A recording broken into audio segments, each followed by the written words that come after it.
I'm at the end of a long shift. Ta-ta, folks. Talk outside. Oh. Yeah, so here I am. Outdoors exactly as I promised, because yes, I did promise that I would get back to you outside after working my long, exhausting shift. And before I actually got home to sit down and take a load off, which I really want to do, so I'm going to make this real short. Dear apologists, yeah, I see a lot of you posting on YouTube and other sources lists of questions that atheists cannot answer. And every one of these questions that atheists cannot answer is a question that I, as an atheist, have answered many thousands of times, and other atheists have also answered many thousands of times. So yes, these are not questions atheists cannot answer. These are questions that you haven't really thought about clearly enough before asking them. And yeah, before you come up with another list of questions atheists cannot answer, might I suggest something? Ask a few atheists. Yes, ask us. Ask us if we can answer these questions.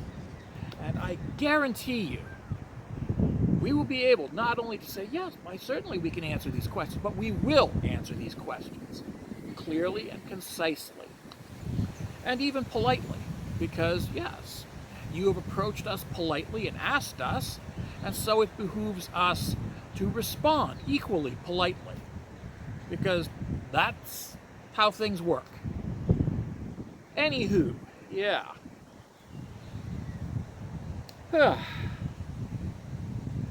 I may actually provide some answers to some of these questions in a moment. Get back to you. Oh, wow. Home. Yes, I'm home. Having a nice cold drink after a very hot day. It is fucking hot in that kitchen. Yeah, it is fucking hot.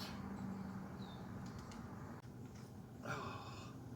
So anyway, my all-time favorite apologist question that atheists cannot answer, that countless atheists have answered, is one, how does atheism account for the existence of life, the universe, the earth, the sun, the moon, and the stars? And the simple answer is, it doesn't. And it doesn't have to.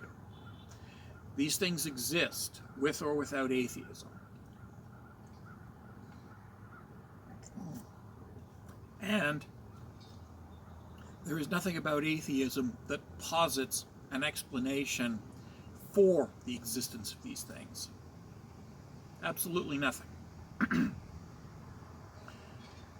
Now, what atheists do have is a tendency to talk to the people who know.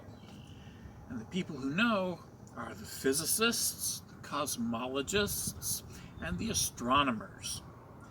Those are the people who know about the universe. And then there are the biologists and the biochemists who can explain about the origin of life.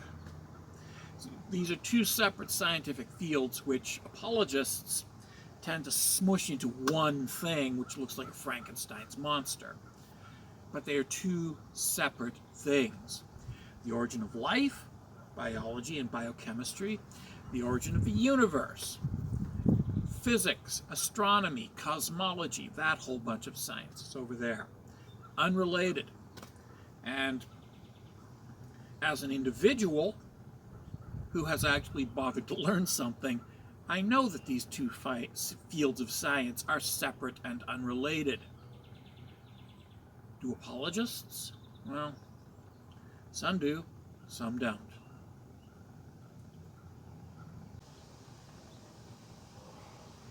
Hey, yet another day, the end of yet another shift, and I deserve a pint because I worked hard. Absolutely. Yeah. So, oh, another of my favorites that apologists throw at me that they think is a stumper for atheists is, well, if you're an atheist, why aren't you out doing XYZ? Which XYZ usually being some sort of self-destructive or harmful to others activity, generally illegal and invariably either immoral or unethical, and in some cases simply not at all possible due to the fact that I'm male. Yes, I have been asked by apologists why, if I'm an atheist, I'm not out getting abortions. I'm male. Okay? Also, if I were female and I were pregnant with a healthy embryo growing to become a healthy baby, I would have no compelling reason to terminate the pregnancy. You see, abortion isn't some kind of recreational activity, it's a medical fucking procedure. It's like getting an appendectomy. Yeah. Or getting a lung transplant. It's not something you do for fun.